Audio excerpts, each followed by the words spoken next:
Chapter 2. Oriole spoke first, staring into the fire, her voice reserved and distant. Do you sense that some hand has swooped down and picked you up and plopped you at this very place and time, quite possibly for no reason other than to see what we do? Like an experiment, you mean? Joe asked. Yes, like an experiment. Joe sat down and pulled up his legs, wrapping his arms around them. No, I don't think of it like that. It's more like an ocean current caught us adrift and pulled us here, to this shoreline. And we, the ones adrift, are figuring out our new life together. He paused for a moment. It is so strange. It is so very strange. What? It is so strange that we don't understand how or why we got here. Has that ever happened to you before? I mean, ever? You being an eternal being and all? Oriole pulled her wings a bit tighter to her body, her plumage rustling as she did, sending shimmering colors to Joe's eyes. Well, when I die and I am resurrected, there is a sharp contrast in my bearings. I do not know what is happening or where I go. I simply know that I wake up in a new body. And you remember before, what you did in the previous body? Yes. Joe mused. It must be magical to know you are always reborn. It just seems natural. Oriole said, her voice wistful in the night. The fire was beginning to die down, and Joe added some more firewood. The fire regained its strength, crackling in response to the new wood.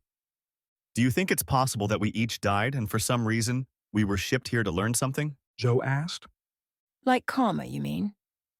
Yes, I suppose, but not because we did anything good or bad, but that the primal, most ancient consciousness that lives in the universes of all space-time, just by some accidental random mutation of that consciousness, we all came here.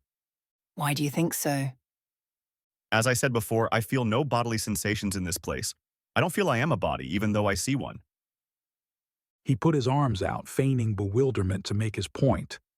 This isn't the heaven I learned about. This is something altogether different. That's why I think so. Maybe you're right. We hadn't considered that possibility before you arrived. It's possible I died and materialized in this new place instead of my old home, though that has never happened before. Joe stood up suddenly. I try to remember where I was just before I was taken away, and I cannot remember anything. Do you remember what you were doing just prior to appearing here? Oriole closed her eyes, took a deep breath, and exhaled her words. I cannot.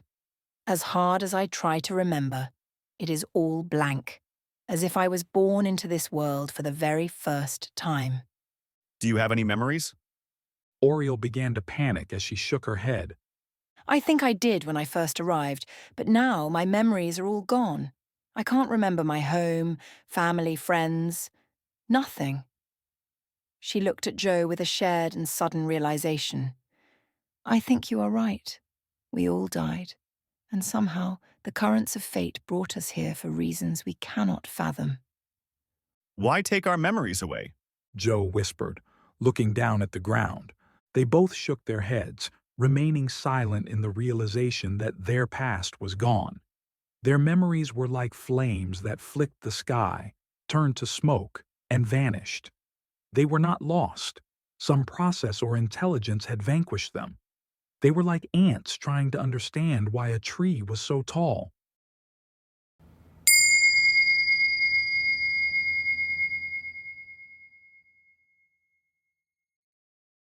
When Obsidian flew off into the night sky, his eyes suddenly grew larger as he saw the scope of their world. It was boundless. He looked down and could still see the fire he had created for his new companions, but as he looked outward from that fire, 2,500 feet above the land, it was as if the horizon was either hidden or infinite.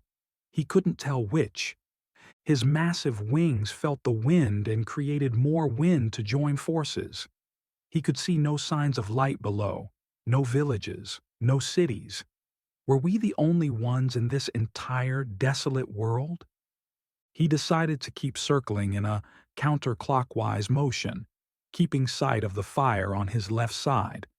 He dove down so he could better see the land below. As he did, he spied a river that spilled into a lake nestled between two mountain valleys. He dove down further. To his surprise, he could see something in the water, but it was too dark, even for him, to recognize the forms. Perhaps fish, he thought. But they would have to be very large fish for him to see their forms at his altitude.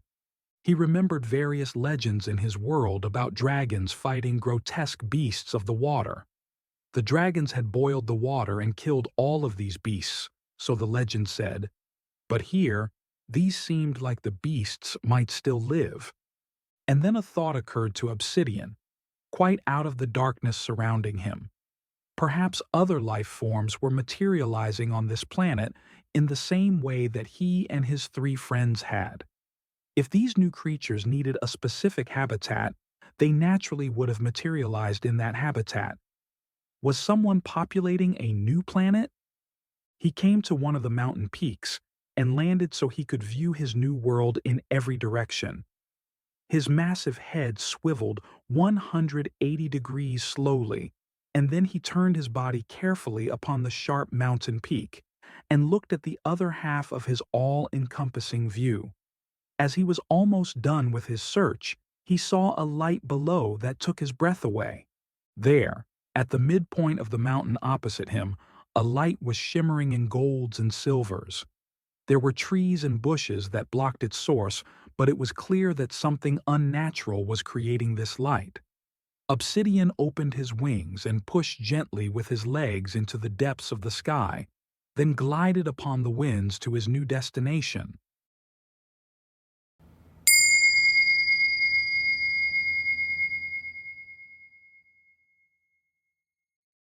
Soan picked their path with great care and deliberation. They knew the importance of their work, and because Soan was a collective of countless individual minds, they were constantly calculating which opinion they should take relative to their direction. In Soan's case, there was always one executive mind in control, but this executive position could change in a heartbeat, and often did. How this transition of minds was executed was one of the most mysterious of all conditions. No single mind ever understood the process. It just happened. It was as if a larger intelligence was always putting the right mind in the executive role for any given situation. This larger intelligence was never seen, heard from, or even felt. It just happened. And every mind within the collective understood that this synchronicity happened, yet none understood how. Soen eventually came to what appeared to be a path. Whether for animals or some other intelligent creatures more like themselves, they couldn't say. When they knelt down to examine the path more carefully, they could see imprints that looked like the feet of a large animal. Off in the distance, they heard a voice howl. It was not anything that Soen recognized, but what they did recognize was that the howling sound was not friendly. They stood up, turned, and, with minimal debate among their collective, retraced their steps back to the fire and their new friends.